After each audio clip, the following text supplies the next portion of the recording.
initan, ma'am. May mga ganun nila. Hindi, kasi period ko ngayon, may init ang ulo. Impeachment bloodbath nag-umpisa na talaga. Attorney ng prosecution na si Abogadang Kapunan, aba anak ng kagwang, nirigla-bigla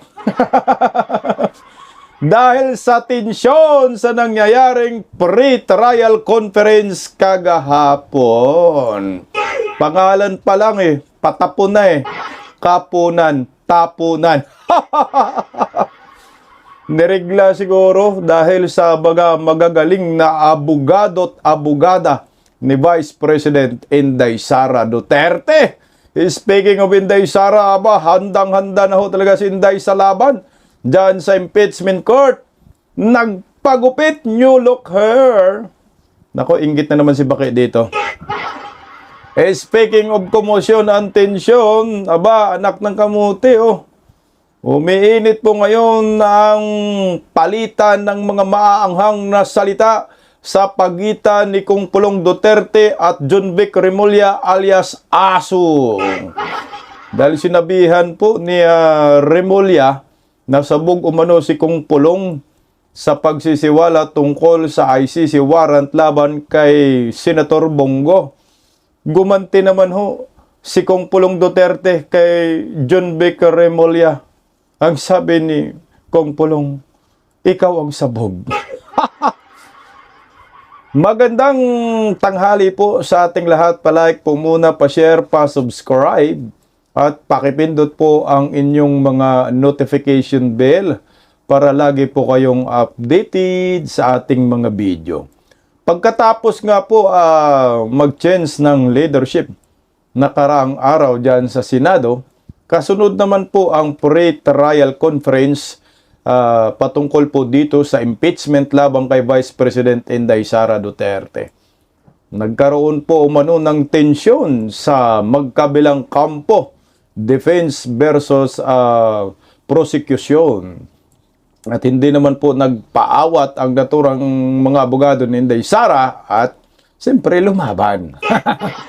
Ito, dumating nga ho. Parang talaga, star-studded ang legal team ni Vice President Inday Sara Duterte. Pagpasok pa lang sa Senado, ang dami ng mga kopal na mga media ito, panoorin po natin. Ayan po yung legal team ni Vice President Inday Sara.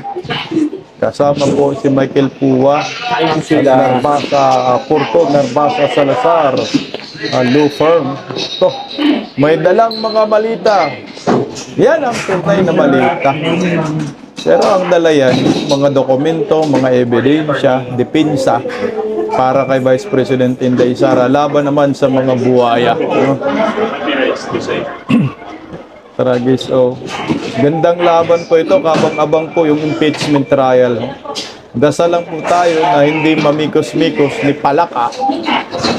May treason na sila Sana man lang yung mga hinayupak ng mga buhaya ay makonsensya pagdating po ng butuan sa impeachment trial. Ano bang inaasahan dito sa pre-trial, sir? Well, simplification lang naman of issues. But I can't stop for interview right now. Mamaya na lang siguro tayo. Pero sir, mga submissions po ito. Hindi. Stipulation of facts, simplification of issues. Para lang mapabilis at maging orderly yung trial natin. Sir, what do you hope po dito sa pre-trial conference? Well, it's a normal process naman. So it's just really, yun nga, stipulation of facts, simplification of issues. Thank you. Attorney, later. salamat. See you later. Ingat, sir. Parang magkaroon lang po sila ng kasunduan, paano po ano ang mangyayari pagdating ng impeachment trial na. So magkaroon ng parang mga rules, regulation na dapat sundin ng magkabilang kampo.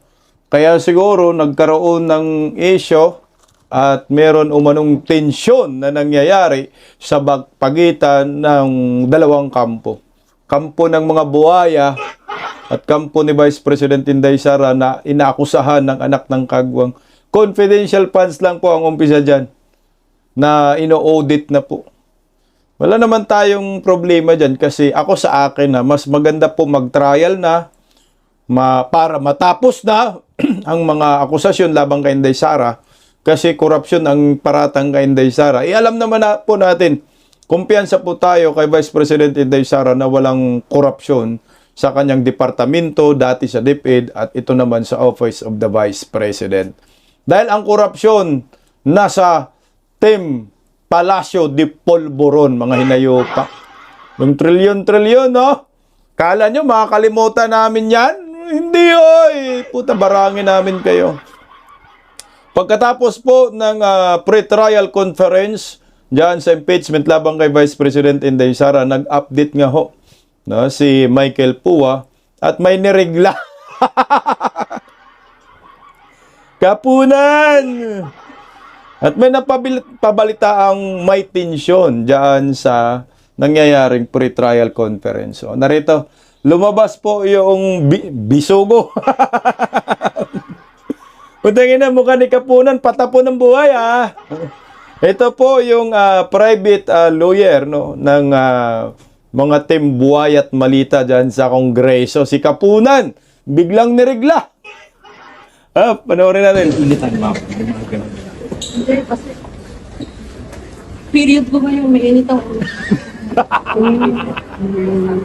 Okay. Ay, sorry. sorry. Ulit. ulit. Initan, ma'am. May mga ganun. Hindi, kasi period ko ngayon, mainit ang ulo.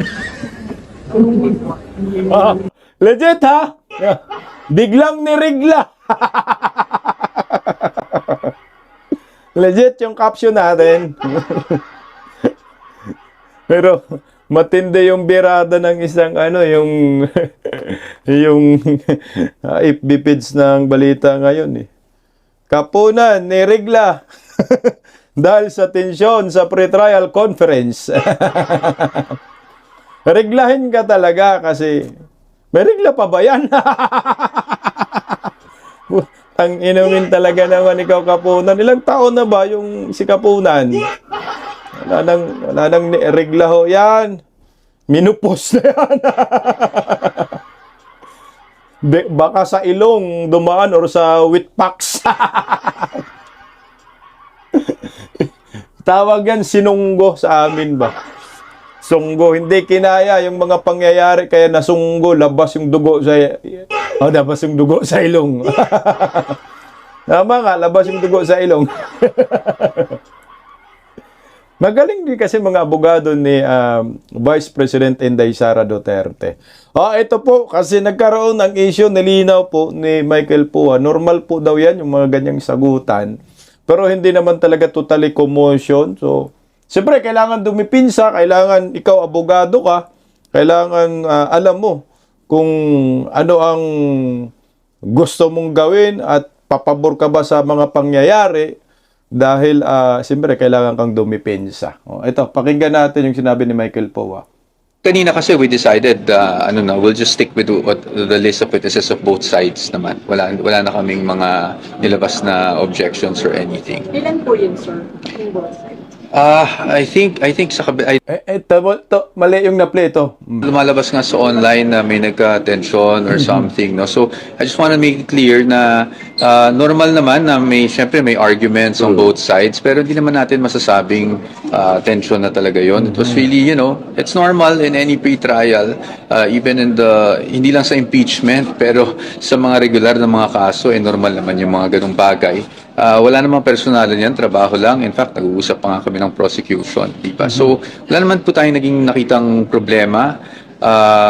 Ang naging incident lang this morning is nag-usap kami, no, with some of the prosecutors and of course with the clerk of court, si Attorney Bantug, kung paano mapapabilis yung proseso. At nagkaroon naman ng agreement, no, yung both sides, especially with the stipulation of facts na kung may mga komento kami doon o kung ano man ang aming posisyon doon sa mga proposal, no, sa mga proposed stipulations, ay ilalagay na lang namin in writing at sisubmit na lang namin by Monday. So I think that's one of the things na talagang lumabas ngayong araw is nagkaroon kami ng kasunduan na ganoon na lang para lalong mapabilis natin yung proseso. Sir, for us non Ayan, so kinumpirma na meron talagang pagtatalo, so normal. So ito yung sinasabi ng mga media na tensyon. So mukhang ang umipal dyan at umiksina yung mga kaliwang grupo, no? Kasi sino ba yung kagrupo ng ng prosecution team? Si Kapuna, nag-hysterical din yan. Nakikita ko rin yung mga ganyang style eh. Kapunan! Kapunan! Nag-hysterical din yan si Kapunan eh. Yung si Jokno, ayan si Gerber Luistro. Yan, kasama sila dyan. Alam ko, kasama rin sila Ila Di Saba. Yan yung mga kaliwang grupo sa prosecution team. Tingnan po natin kung uubra kayo dito sa legal team ni Vice President Inday Sara Porto Narbasa Salazar, anak ng Kaguwang. Saan ka dadamputin, Kapunan? Hindi sa Kalibunan. Sa Bisaya, Kalibunan. Sa Tagalog, yung halamanan. At siyempre, marami rin pong mga witnesses si Vice President Inday Sara na dadalhin. I think mga 25, mga witnesses. Ito yung napli ko kanina. Pakinggan natin si Attorney Michael Pua. Kanina kasi we decided, we'll just stick with the list of witnesses of both sides naman. Wala na kaming mga nilabas na objections or anything. Ilan po yun, sir? Yung both sides. I think I don't know sa kabilang side sa amin, probably the same number eh, mga I think 25, 30, di ko rin masabi. I don't want to give an exact number right now. No? Range is 25. Kasi meron namang mga reserve din yan eh. May mga reserve witnesses rin, no? So I don't really want to give an exact number. Probably in the coming days I'll give you a more concrete figure kung ilan. Since 25 to 30. Nasa ganun eh kasi halos similar witnesses naman kami ng prosecution. Last po, Sa amin, I think a little bit less, but then we have reservations. No? So, may pag-asa pa rin madagdagan yung listahan namin. Attorney, may talks dun sa presiding officer. Bago sa presiding officer, no? Tama talaga to dito, mga 30, no, yung mga witnesses ng depensa, no? Para kontrahin yung mga pahayag ni Trillanes. Trillanes na bambida dyan, at saka si, yung sino yun? Anak ng Kagong Madriaga, mga kriminal. Kriminal, laban sa mga militar. Diyos ko, animal. Diyos ko, mga senador, umayos kayo sa buhay ninyo para sa bayan po yung pinag-uusapan natin dyan. Huwag po kayong pumayag, lalo na po yung Judas sa likod, Judas Joel Villanueva. Judas is Lord. Anak na gamoto. Takutin na naman yan. Pag ikaw hindi ka bumoto na ma-impeach si Inday Sara, pakulong kita. Anak ng Kagwang, nandyan na naman. Walang bayag. No? Judas, iyan ang mahirap ngayon eh. Lalo na rin dito kay Chis Escudero. Pag ikaw hindi ka buboto na ma-impeach si Inday Sara, kulong kayong dalawa. Ay naku, anak ng Kagwang. Takutan na naman. Ito na nga ho lang. Hindi ka lang lilipat sa minority, papakulong ka na eh. O bumigay ang hinayupak na Dracula. Membro ka na ni Dracula. O ngayon, ang lumalabas kasi ngayon na magiging presiding judge is si Chis Escudero. Dahil walang alam yung Senate President, walang alam sa batas, hindi alam mag-preside ng mga kaso, natural, magpaubaya kang Chinese na Senate President doon sa may experience sa abogado. Pero pakinggan natin ang pahayag ni Michael Pua. Ipayag ba sila, okay lang ba sa kanila na si Senator Chis Escudero ang magiging presiding judge? Kasi alam naman natin, ang anak ng kamote, may mission ito si Chis Escudero laban sa mga Duterte. Ito, pakinggan po natin. Sir, na pwedeng magbago, not the SP, pwedeng si Senator Chis. Your thoughts on this? I would not want to comment on that. I think that is something that is internal to the Senate, but tayo naman, handa naman tayong humarap basta naayon sa batas at sa konstitusyon. Kung sino man ang presiding officer, handa naman po tayo. Wala naman tayong kinikilingan or pinapaboran pagdating sa ganyan. I think that's something internal to the Senate, and out of respect for the Senate, it's something I don't want to comment on yet at this time. Sir, kasi doon sa voting threshold, may usapan din na pwede siyang mababae. That one, di ko muna ako komentan. Obviously, we have our own position on that issue. So, I think it's premature for me to comment right now, especially since wala pa namang nagiging categorical position ang impeachment court. But definitely, we have our position on that matter. Okay, so ngayon, yung mga media, interesado talaga na bababa yung threshold. Kasi ang purpose nila, makonvict si Inday Sara, anak ng mga media, anak kayo ng mga malita kayo. Natanong talaga nila yan, from 16 votes for conviction, gusto nilang gawing 12 or 14. So yan na po yung usapin ngayon. Pero ito, naka-record din po, tinanong din po dyan si Win Gatchalian kung bababa ba ang 16 2/3 votes. Naduling pa nga siya dyan lutang pa nga Sabi niya 3/4 imbis 2/3, anak ng kagwang. Mukhang sabog din Ito yung sabog. Pakinggan natin itong walang alam na Senate President. Sir, dun sa issue ng quorum, ng conviction threshold, mas dumarami yung nagsasabi na baka dapat ibaba dahil hindi na 24 yung within the jurisdiction Well, of my power. opinion, it's malinaw ang constitution. No, 3/4 of all members. 3/4 So daw, that's buang. 16. So in my opinion, we have to follow the constitution. No, and sorry, Two-thirds. 2/3. Sorry, correction. 2/3 of all members. No. Anak ka ng kagwang ka. Yan ang mahirap sa mga senador ng mga ubob. Ano 3/4? Ano plywood? 1/4 ang kapal. 3/4 ang kapal.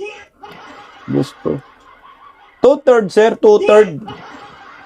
16 votes for conviction. So hindi po yan pwedeng baguhin kasi nasa 1987 Constitution. Ang sabi kasi na 24 ang senador. Anong mangyayari dyan sa mga senador na yan? Manatiling 2/3 po yung conviction sa impeachment. So malabong-malabo po na maibaba ayon sa gugustuhan ng mga hinayupak ng mga bayarang media.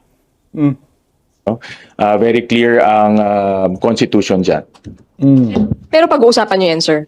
Is the Senate Impeachment Tingnan Court mo itong open hinayupak to na media, probably a motion para ibaba ang threshold? Well, I cannot predict kung anong mga I cannot predict kung ano yung mga issues na lalabas doon, but as far as I'm concerned, I will uphold what is written in the Constitution.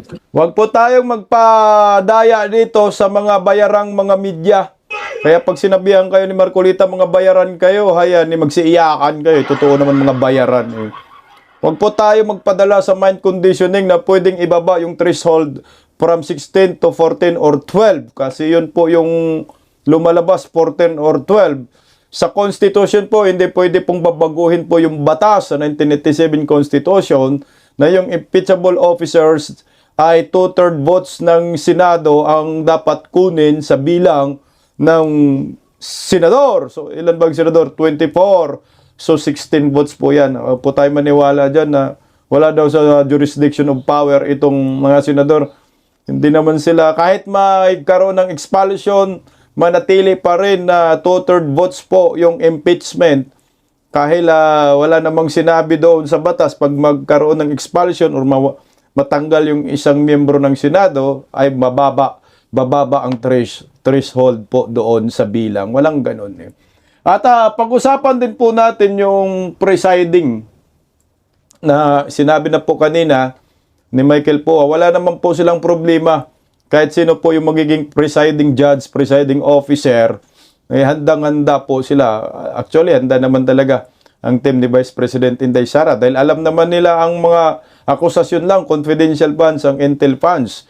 At pakinggan po natin din yung isa pang abogado ni Vice President Inday Sara Duterte na si Attorney Paulo Apanilo na mukhang delikado daw po itong magiging kahinatnan pag ang magiging presiding judge ay si Chis Escudero na malamang sa malamang ay meron pong ibinibigay na task itong administrasyon para kay Chis Escudero kasi pag ikaw presiding judge, kontrolado mo yung naturang impeachment trial. So, kumbaga ikaw yung masusunod, pagpalo mo ng pamalo dyan sa ulo ni Judas Joel Villanueva, automatic yan, tatahimik sila. So, depende po, kailangan may alam sa batas din naman.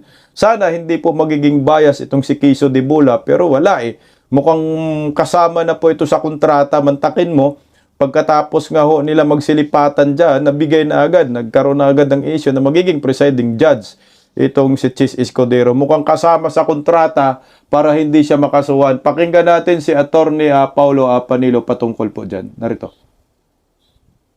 Attorney, sa panayam po ni Senator or kay Senator Ping Lacson na kahapon sa Senado, sinabi po niya na isa po sa mga posible pong gagawing presiding officer sa impeachment trial ni VP Sara Duterte ay ito pong si Senator Chis Escudero. Kayo ho ba ay sang-ayon, may legal na basehan ho ba ito, attorney? Well, sa pagkakaalam ko, wala sa Senate impeachment rules or sa impeachment rules ng Senado ngayon yung magtalaga ng presiding officer kapalit ng Senate President. Pero pwede naman nilang palitan yung Senate impeachment rules na yon para italaga nga si Senator Chis Escudero bilang presiding officer ng impeachment. Tingin ko mas makakabuti talaga na abogado yung presiding officer dahil napaka-technical nga po ng isang impeachment hearing or impeachment trial. So, mas maganda po yung alam sa batas at sa rules on evidence, rules of court,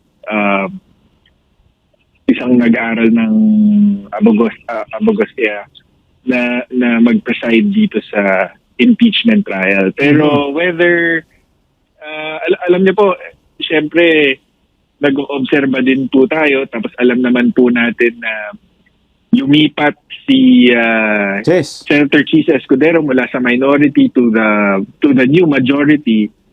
So okay po na abogado, pero ang agam ko lang dito is ano ba yung rason kung bakit siya lumipat sa bagong majority. Ang haka-haka is dahil mula nga nung Abril pa ata sinabi ni Ombudsman Remulla na inihahanda na yung plunder charges laban kay Martin Romualdez at kay Chis Escudero. Tapos so ang naging haka-haka na napalipat siya bigla sa majority is dahil hindi na itutuloy yung kaso laban sa kanya. So sa ganong konteksto,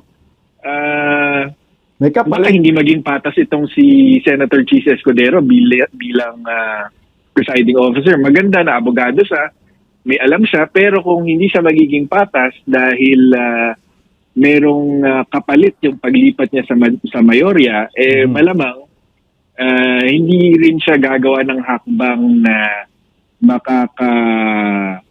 makakagalit doon sa nagpangako sa kanya na hindi na itutuloy yung kaso kung ganun man yung nangyari. So yun ang delikado doon. Dahil abogado siya, mas magiging maayos sana yung takbo ng impeachment trial, pero kung may kinikilingan siya, mas madali niyang mababali yung rules at yung batas para paboran ng isang kampo. Yun ang nakakatakot doon. So ang malinaw nito, attorney, Yun ang mahirap diyan, no? Kasi nga abogado, alam niya paano bali-baliin yung roles, alam niya yung mga constitution, batas.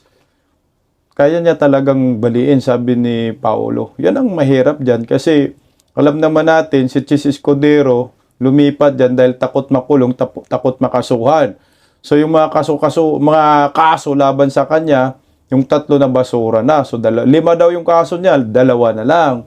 So siyempre hindi po yan po pwedeng ibasura agad yung 2 hanggat hindi makukuha ni Chis Escudero ang kanyang task, ang kanyang mission. Malay natin ang kanyang mission, o sige, kailangan makonvict mo si Vice President Inday Sara. Ikaw yung presiding judge, pipiliin namin, pero itong kapalit, mawawala yung kaso mong plunder, lahat mabasura, pero ang kapalit dito, conviction labang kay Vice President Inday Sara Duterte. Yan ang mahirap dyan. Patas, wag magiging bias, mukhang malabo.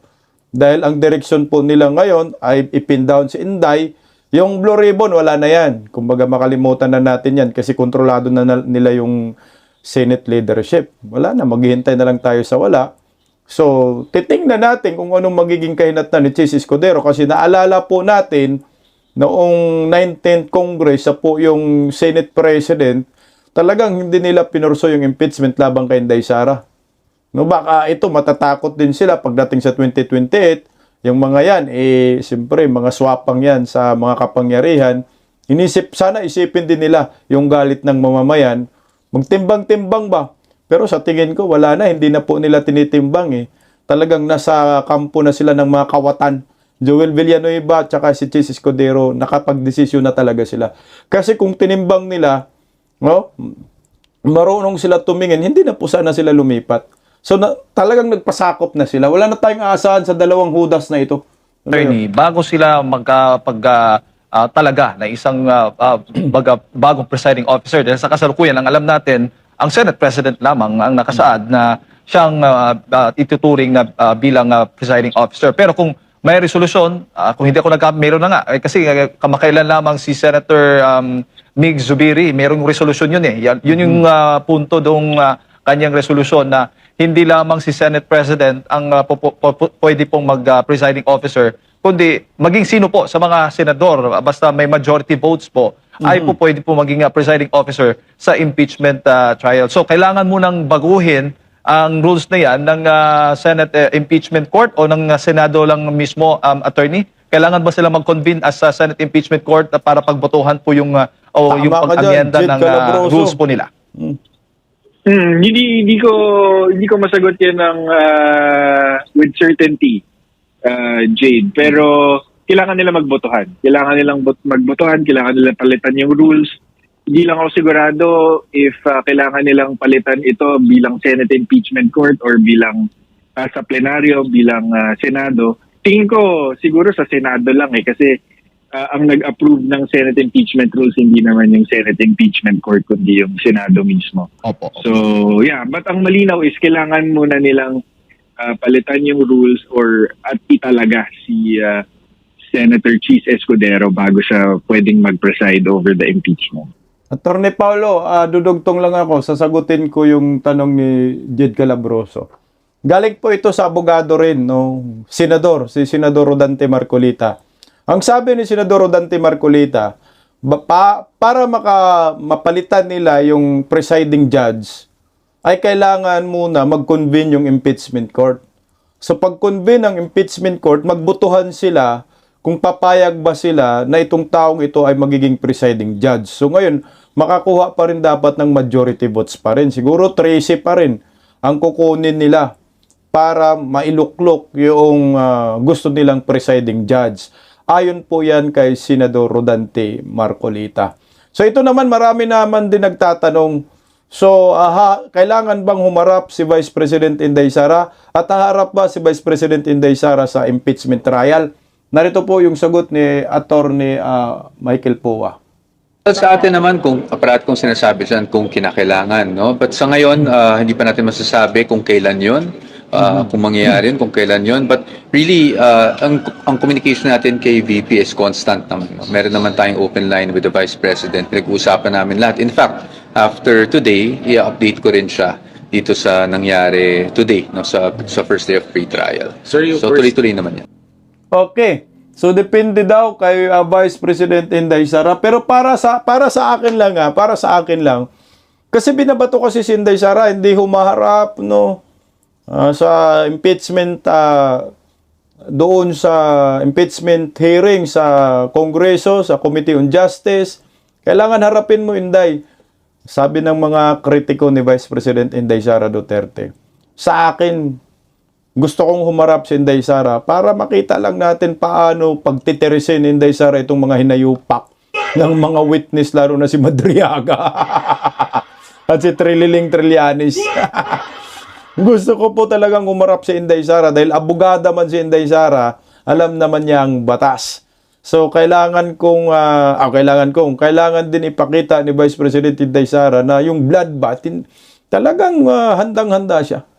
Pero meron naman ding wala naman din daw sinasabi sa batas na kailangan humarap si Vice President Inday Sara. Pero pag naalala natin yung pinaka-latest na impeachment kay Corona, talagang humarap si Corona. Depende sa impeachment court kung papaharapin yung inaakusahan na ma-impeach. Pero sa akin, si Inday Sara handa na, nagpagupit, Bagong tasa si Inday Sara, malamang may black eye dyan.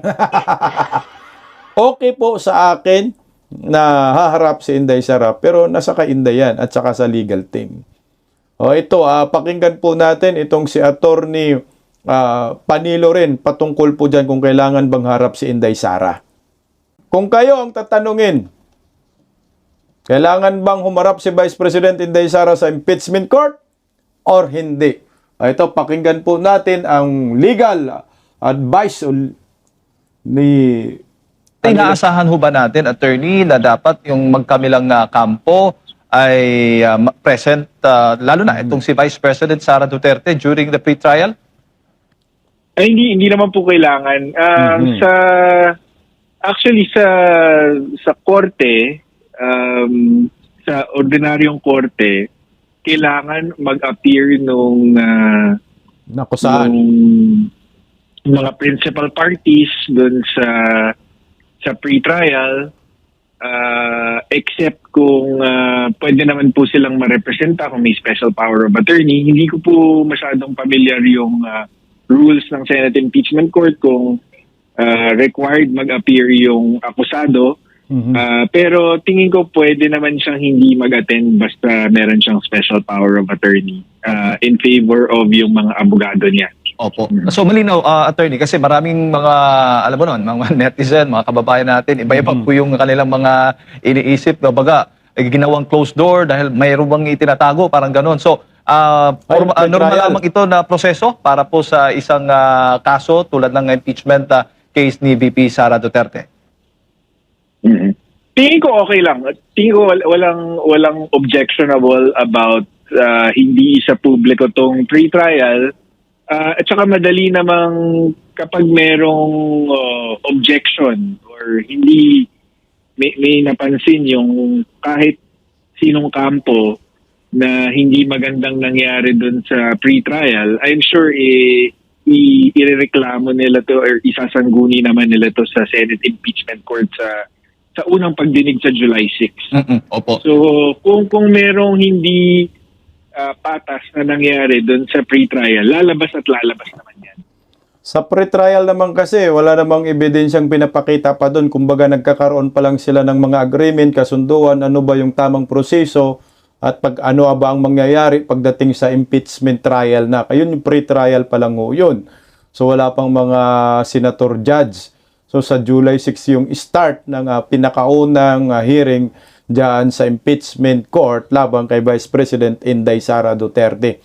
At doon po ako sa sinasabi ni Attorney Paulo na wala rin naman daw sa batas na sinasabing mag-attend yung magkabilang kampo, mag-attend si Vice President Inday Sara sa impeachment trial. Pero depende na lang po kay Inday, depende na rin po sa impeachment court yan. Kaya kaabang-abang po yung impeachment trial na yan. Pero sabi nga ho ng mga eksperto ay hindi magiging patas po ang magiging kahinatnan ng impeachment trial labang kay Vice President Inday Sara Duterte. Narito po, pakinggan po natin. Hindi umano magiging patas ang gagawing impeachment trial laban kay Vice President Sara Duterte. Ito ang tahasang inihayag ni former Defense Chief Norberto Gonzales sa eksklusibong panayam ng SMNI News. Kung bakit niya ito nasabi, alamin sa report ni Almar Forzuelo. Gumulong na sa Senado araw ng Huwebes, Hunyo 18, ang pre-trial conference para sa impeachment trial ni Vice President Sara Duterte. Dumating sa Senado ang mga miyembro ng defense team ni Duterte at ang mga House prosecutors para sa nabanggit na conference. Ang pre-trial ay magsisilbing inisyal na pagkikita ng parehong panel bago ang opisyal na pag-convene ng mga senator judges sa impeachment court sa darating na Hulyo 6. Pero matapos ang pagpapalit ng liderato sa Senado, malakas ang agam-agam ng maraming Pilipino na hindi magiging patas ang gagawing impeachment trial para sa ikalawang Pangulo. Sa eksklusibong panayam ng SMNI News sa dating Defense Chief na si Norberto Gonzales, lahat anya ng institusyon ngayon ay kontrolado upang pagtakpan ang tunay na mastermind ng pagnanakaw sa pera ng taong bayan. Talaga wala nang patas ngayon sa mga institusyon natin. Kontrolado Wala na Hindi na iginagalang ang ating demokrasya. Hindi na nire-respeto. Para sa dating Defense Chief, malinaw na pagharang sa 2028 elections ang plano ng kalaban ni VP Sara kaya may impeachment. hindi titigil yung may kagustuhan na matanggal si Vice President Sara para hindi siya makalaban sa election sa 2028. Hindi titigil. Gagawin ng lahat para siya ay mawala sa eksena. Giit pa ni Gonzales na para makonvict si VP Sara sa impeachment ay kailangang palitan ang liderato ng Senado mula sa Cayetano Block ang Gatchalian Block na ngayon ang may kontrol sa mataas na kapulungan. Kaya yung sinasabi nating impeachment, yung pagbabago ng liderato, isa yan sa mga steps para masigurado na ma-convict si Vice President Sara. Bago ito, nauna nang sinabi ni Senator Alan Peter Cayetano na nabuo umano ang bagong mayorya sa Senado dahil sa pananakot, panunuhol at pagsasampa ng kaso sa mga senador na hindi kaalyado ng kasalukuyang administrasyon. Sa huli, sinabi ng dating kalihim na personal na interes at hindi ng nakararaming Pilipino ang inaatupag ng kasalukuyang administrasyon. Hindi na rin tinitignan kung ano ang damdamin ng sambayanan. Pero ng sariling daigdig ang mga politiko natin, doon na sila nabubuo ng kanilang mga desisyon. Ang desisyon nila para patibayan yung kanilang mundo na hiwalay sa sambayanan. Para sa Diyos sa Pilipinas, kung Mahal Almar Forzuelo, SMNI News. Yan na nga ho ang mangyayari dyan. Di talaga patas yung impeachment trial labang kay Vice President Inday Sara. Alam natin yan. Pero pag ang pinag-uusapan conviction, mukhang malabo ho. So yung patas sa pagdinig, wala po talaga tayong makikitang patas yan kasi ang purpose yan, ita-trial by publicity si Inday Sara. Pasamain si Inday Sara. Ano yan tama si Norberto para sa 2028 presidential election. So alam nila talagang mahirap i-convict si Inday Sara pero gawin nila ang lahat para ma-convict. So kumbaga do or die lang naman yan ang ginagawa ho nila. Pag hindi ma-convict si Inday Sara, at least dinurog na nila, no? Tina-trial by publicity na nila. Yun ang mangyayari dyan. Bonus na lang yung conviction dyan. Yun ang nakikita ko kasi, ito pagdating sa conviction, 16 mahirap talaga, 13 nga, hirap na sila. Sabihin na lang natin 13, meron na silang 13. So ngayon, maghahanap sila ng 3. So yung 3 na yan, kumbinsihin nila na bumoto yes to impeach labang kay Vice President Inday Sara. Sino yung puntarya nila? So malamang ang puntarya nila, yung mga taong kakasuhan din nila. No, yung mga taong takot makasuhan, takot makulong. So sino po yung mga personalidad? So hanapin natin yung 3, no? What for example yung Villar. Si Mark Villar kasi napangalanan ng 18 ex-Marines. So malamang si Mark Villar magiging 50-50 pero nakakahiya naman kay Mark kung iboboto siya na ma-impeach si Inday Sara ay po siya ginawa siyang DPWH Secretary ni former President Duterte. May utang din na loob ang mga Villar sa mga Duterte. So mukhang malabo makuha si Villar. Parang take it or leave it, ito mangyayari kay Villar. Magpakulong na lang ako. Si Camille naman, lumalaban si Camille ngayon. Nakikita nyo yung post ni Camille patungkol dun may akusasyon sa LRT1 daw. Cavite Extension. I think sa mga right of way ba yun? Binira rin yun, lumaban si Camille. Yung mga Villar may pira handang lumaban yan. So mukhang malabo na. Sino pa ba yung may mga kaso? Si Ligarda? Mukhang malabo. Wala namang si Ligarda masyado. Hindi nga muli nabanggit ng sa affidavit ng 18 ex-Marines. Pero titingnan natin si Ligarda kasi may kaso rin naman yung niya. Yung anak, kinasuhan si Leandro Leviste. Bukod kay Ligarda, sino pa? Wala na. Solid na yung natitira. Di ba ho? O tingnan mo sa conviction, kailangan lang natin ng siyam na hindi boboto na ma-impeach si Inday Sara. Pag nakuha na natin yung siyam, wala nang conviction, 0 na. O tingnan mo si Bato, kahit hindi boboto, matik yan. Hindi boboto ng yes. Ano yan? Malamang Bato, mag-yes ka kasi pag mag-yes ka, hindi ka kukunin ng ICC. Bato, Senator Bongo, Marcolita, Robin Padilla, si Amy Marcos, 2 Cayetano, Jinggoy Estrada, Camille. Si Camille talagang hindi yan buboto na ma-impeach si Inday Sara. Si kasama si Mark. Ligarda, 11. Sulit na yung 11. Conviction 0. Kaya dadaan kayo sa butas ng karayom. Pagdating sa 2028, kulong kayo. Kasama itong si John Vic Remulla. So, yung impeachment ay for trial by publicity na lang, black propaganda demolition job. Baka sakaling may makaniwala sa kanila. Pero pag hindi nila convict si Inday Sara, ito ay vindication na si Inday Sara ay hindi kurakot. At lalo pong maraming supporters na magsisulputan para ipanawagan maging presidente si Inday Sara. Baka nga pagkatapos pa ng impeachment, peopleware pa against Marcos. Ito po yung sagot ni ni Kung Pulong Duterte labang kay John Vic, kasi si John Vic tinawag niyang sabog si Pulong dahil umano doon sa ICC warrant. Narito yung sagot ni... pakinggan muna natin itong si John Vic Remulla. Ayan. Ano po yung information that we have? Makasabog siya nung narinig siya kasi wala pa kami nakikita ng ganun eh. So wala, hindi namin alam. Wala pa nga. But you're not preparing any task force? We're always prepared. Pero yung mga ganong klaseng pronouncements, delikado yun, di ba? Kasi... Update, sir, kay Senator Bato. Ito pa rin, we're searching for it. Sir, update dun sa Sabi niya, baka sabog daw si Kung Pulong. Pero siya pag nagsalita, parang hinahatak na kadina. Yan, nagsabog. Kita ko nga yung ni Romualdez, pulang-pula siya dun Grabe, sabog na sabog. Ito naman yung sagot ni Kung Pulong Duterte dyan. Sabi ni Kung Pulong Duterte, banat ni Kung Pulong laban kay John Vic Remulla. Ako pa talagang sinabihan mong high in sabog, Secretary John Vic Remulla? Ako? O baka nagkamali ka lang ng tinutumbok at ang gusto mo talagang sabihin ay iyong mga nasa Malacanang? Kung gusto mo talagang malaman kung sino ang high at sino ang sabog, simple lang. Simple lang naman. Ang solusyon, magpa-hair follicle drug test tayo. Sama mo na ang boss mo at asawa at anak niya para isang testing na lang. Tapos ang usapan, patay ka John Vic. Dahil si Kung Pulong nakailang beses na mag-hair follicle drug test po yan. Pero baka ibang sabog din ang tinutumbok mo John Vic.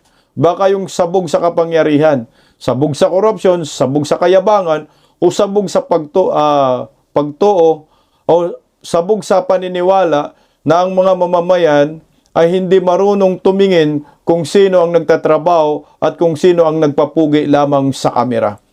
Kaya bago ka muling mamigay ng bansag na hay at sabog, baka mas mabuting tumingin ka muna sa salamin, baka nandoon ang sagot sa mga tanong mo kung sino ang sabog. Grabe ito nga hinayupag na John Vic makasabog, siya naman yung talagang mukhang sabog. Sabog, yun, si Bibim. Ayan po yung bagong hairdo ni Vice President Inday Sara. Handang-handa na sa bakbakan dyan sa impeachment trial laban sa kanya. Huwag kayong mag-alala, zero conviction yan. Kahit manakot pa sila ng manakot, may solid na tayo na 11, may solid na tayo na 9. Conviction, wala na. Kaya sa 2028, sure na, presidente si Vice President Inday Sara Duterte! Paggising sa umaga, tanghali at gabi, nakikita ko ang post niya, ang hapdi. Paano nga ba to? Di ako makatanggi. Watch ko na lang at isipin ng mabuti. Bisdak Pilipinas. Bisdak, tinig ng katotohanan. Sa bawat vlog may laban sa kasinungalingan. Mulat ang mata, gising ang masa. Bisdak Pilipinas, para sa bayan, gumigising sa diwa. Sa likod ng kamera, tapang ang dala, walang sinasanto kung mali ang gawa. Hinay-hinay, pero palaban. Boses ng tao sa digital na labanan. Bisdak, tinig ng katotohanan.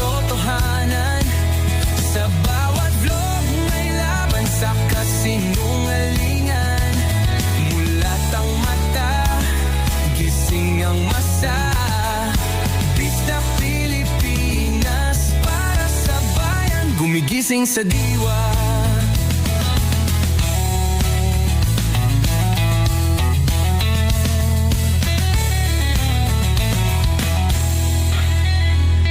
Hindi artista, hindi politiko, pero ang katotohanan, sigaw niya ay buo.